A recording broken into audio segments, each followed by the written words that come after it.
آج اللہ کہتا ہے کہ ان کو کہہ دو، اعلان کر دو پوری دنیا میں، قل اطیعوا اللہ والرسول، اطاعت کرو اللہ کی اور اس بندے کی جو اللہ کے قانون قرآن کے مطابق آپ کے فیصلے کرتا ہے۔ اطیعوا اللہ والرسول، آج ہم اطاعت نہیں کرتے اس بندے کی جو قرآن کے مطابق فیصلے کرتا ہے۔ اس بندے کی یہاں لکھا ہوا ہے اللہ کی اطاعت کرو رسول کی، اور رسول سے مراد حضرت محمد صلی اللہ علیہ وسلم ہے، کوئی اور بندہ نہیں ہے۔ یہ عثمان صاحب کی بات ہے، عثمان صاحب کہتے ہیں کہ یہاں آپ کی آگے بات کرتے ہیں، آگے بات کرتے ہیں، رسول اللہ علیہ وسلم کی اطاعت آپ ریپیٹ کر رہے ہو اپنی بات کو، یہ بات کرتے ہیں نا اس پہ۔ عثمان صاحب کہہ رہے ہیں کہ یہاں پہ محمد مراد ہے، صرف محمد صلی اللہ علیہ وسلم۔ اللہ تعالیٰ کے قرآن کو کوئی تبدیل کر دے، اس میں ترمیم کر دے تو وہ پھر غلط کرے گا۔ اللہ تعالیٰ نے یہاں پہ محمد صلی اللہ علیہ وسلم کا نام نہیں لیا، رسول ہے، سفیر ہے، ایمبیسڈر ہے، اللہ کا بندہ ہے۔ یہ قرآن قیامت تک کے لیے ہے، اور محمد صلی اللہ علیہ وسلم آج ہمیں موجود نہیں ہے۔ قرآن صرف عرب والوں کے لیے تو نہیں ہے، قرآن تو پوری دنیا کے لیے، کہ ہمارے بعد جو لوگ آئیں گے ان کے لیے بھی یہی قرآن ہے۔ جو بندہ اللہ کے حکم کی طرف بلاتا ہے، جو بندہ قرآن کی طرف بلاتا ہے، وہ مراد ہے۔ محمد صلی اللہ علیہ وسلم کی زندگی میں محمد مراد تھے، اس کے بعد ابو بکر آ گئے، عمر فاروق آ گئے، اس کے بعد بھی لوگ آتے رہے اور قیامت تک لوگ آتے رہیں گے۔ یعنی یہ مجھے طے کرنا ہے کہ میں نے اطاعت پی ٹی آئی کی کرنی ہے یا پی ڈی ایم کی کرنی ہے یا کس کی کرنی ہے، یہ مجھے فیصلہ کرنا ہے، اور مجھے فیصلہ کرنا ہے قرآن کے مطابق۔ اگر تو قرآن یہ اجازت دیتا ہے کہ میں نواز شریف کی اطاعت کروں تو پھر ٹھیک ہے، نہیں اجازت دیتا قرآن یہ، لیکن مجھے آج زندہ اللہ کا بندہ چاہیے نا جس کی میں اطاعت کروں، جو میرا امیر ہو یا میں کسی کا امیر ہو جاؤں۔ تو ہم نے اپنے صادق آباد میں، پورے پاکستان میں یا پوری دنیا میں ایک لیڈر مقرر کرنا ہے، اور اس کو رسول کہیں گے بھی، وہ اللہ کا بندہ ہوگا، وہ اللہ کا پیغام ہم تک پہنچائے گا۔ تو کل اطیعوا اللہ، تو اللہ تعالیٰ کہتا ہے، آپ نے بات کر دی عثمان صاحب، ابھی آپ ٹھیک ہو گیا، اس پہ پھر بات کر لیں گے، ابھی آپ کام روک رہے ہو، آپ کرنے نہیں دے رہے ہو، ہو گیا نا آپ نے۔ قل اطیعوا اللہ والرسول، اطاعت کرو اللہ کی اور اس بندے کی، آج زندہ اللہ کا بندہ جو قرآن کے مطابق آپ کے فیصلے کرے اس کی اطاعت کرو، یہ حکم ہے مجھے۔ اگر یہ حکم نہیں ہے تو پھر ہم شہباز شریف کی اطاعت کریں، ٹھیک ہے، پھر ہم بلاول کی اطاعت کریں، ٹھیک ہے، پھر ہم کسی پیر کی فضل الرحمان کی اطاعت کرتے ہیں، پھر فضل الرحمان ٹھیک ہے، نہیں ٹھیک ہے۔ آج مجھے اس بندے کی اطاعت کرنی ہے جو قرآن کے مطابق میرے فیصلے کرے، وہ اللہ کا بندہ ہوگا، وہ اللہ کا سفیر ہوگا، وہ اللہ کا ایمبیسڈر ہوگا۔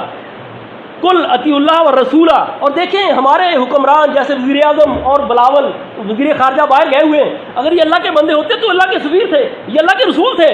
اللہ کا پیغام لے جانے والے تھے۔ وزیر اعظم پاکستان شہباز شریف جب آج لندن گیا ہوا ہے، کامن ویلتھ میں میٹنگ میں، کانفرنس میں خطاب کر رہا ہے، اور وہ شہزادہ شاہ چارلس کی تاج پوشی میں بیٹھا ہے، اگر وہ اللہ کا بندہ ہوتا تو اللہ کا رسول اللہ کا پیغام لے کے جاتا، وہ اللہ کا پیغام نہیں لے کے گیا، وہ اللہ کا رسول بن کر نہیں گیا۔ اگر وہ اللہ کا رسول بن کے جاتا تو قرآن لے کے جاتا، اگر وہ اپنی خواہشیں لے کے گیا نا، تو قل اطیعوا اللہ والرسول فإن تولوا، یہ قرآن چونکہ قیامت تک ہے، ہم اس کو کسی ایک ٹائم تک محدود نہیں کر سکتے۔ قل اطیعوا اللہ والرسول فإن تولوا،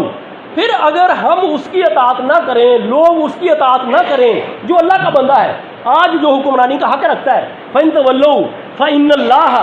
لا يحب الکافرین،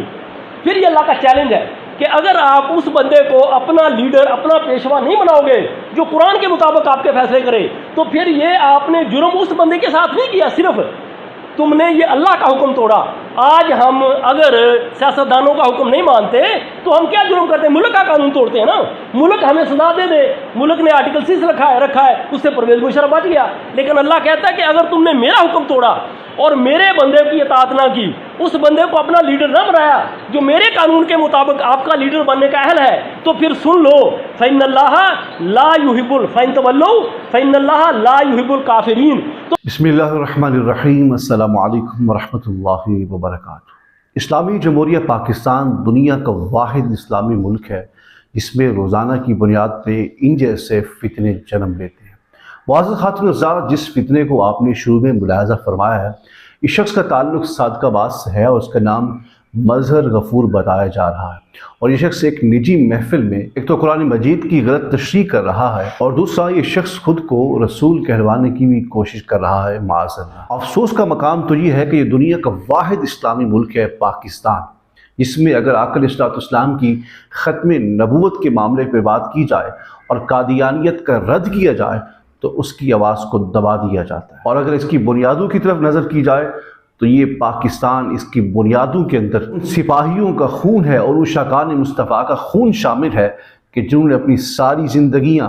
ختم نبوت کے لیے وقف کر رکھی تھی۔ احباب ذی وقار، میں اپنی گفتگو کو طویل نہیں کرنا چاہتا، بس جو میرا مقصد تھا وہ میں نے آپ تک پہنچا دیا۔ اس کی گفتگو آپ نے ملاحظہ کی ہے اور آپ نے سمجھ بھی لیا ہوگا کہ یہ شخص کتنا پاکستان کے لیے خطرناک ثابت ہوگا اور آگے چل کر یہ شخص کتنا فتنہ پھیلائے گا۔ ایک نجی محفل میں یہ شخص قرآن مجید کی اس آیت کریمہ اطیعوا اللہ و اطیعوا الرسول کا جو ترجمہ کر رہا ہے، اس کو آپ نے ملاحظہ تو فرمایا ہے کہ اس نے معنی کیا کہ اللہ کی اطاعت کرو اور رسول کی اطاعت کرو، اور اس نے یہ سمجھانے کی کوشش کی ہے کہ جو قرآن مجید ہے یہ صرف آقا علیہ السلام کے دور مبارک کے لیے تو نازل نہیں ہوا، بلکہ قیامت تک کے لیے۔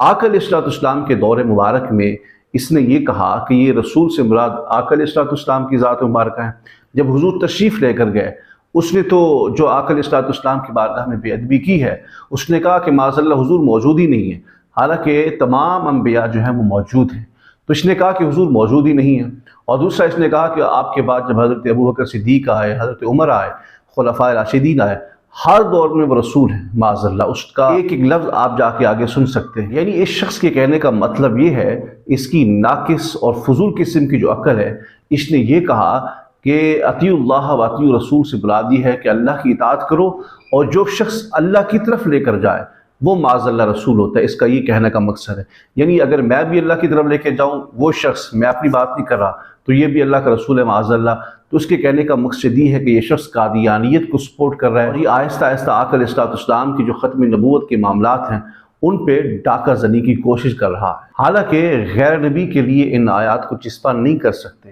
لیکن یہ شخص اعلان ڈنکے کی چوٹ پر قادیانیت کو پاکستان میں بیٹھ کے فروغ دے رہا ہے۔ اب آپ ہی فیصلہ کیجئے کہ اس کے تانے بانے کہاں ملتے ہیں، مجھے کہنے کی ضرورت نہیں ہے۔ خدا کے لیے یہ وطن عزیز پاکستان جن قربانیوں کے بعد ہمیں حاصل ہوا، ان قربانیوں کو ضائع نہ کیجئے، ان کے خون کو ضائع نہ کیجئے، اور جو علماء مشائخ اعظام نے پاکستان کو جس مقصد کے لیے بنایا ہے، خدا کے لیے میں پاکستان کی حکومت اور انتظامیہ سے گزارش کرنا چاہتا ہوں کہ یہ شخص، اس کا تعلق صادقآباد سے ہے، اس ملعون کو گرفتار کیا جائے اور اس کو کڑی سی کڑی سزا دی جائے، تاکہ آئندہ سے کوئی شخص ایسی حرکت نہ کرے۔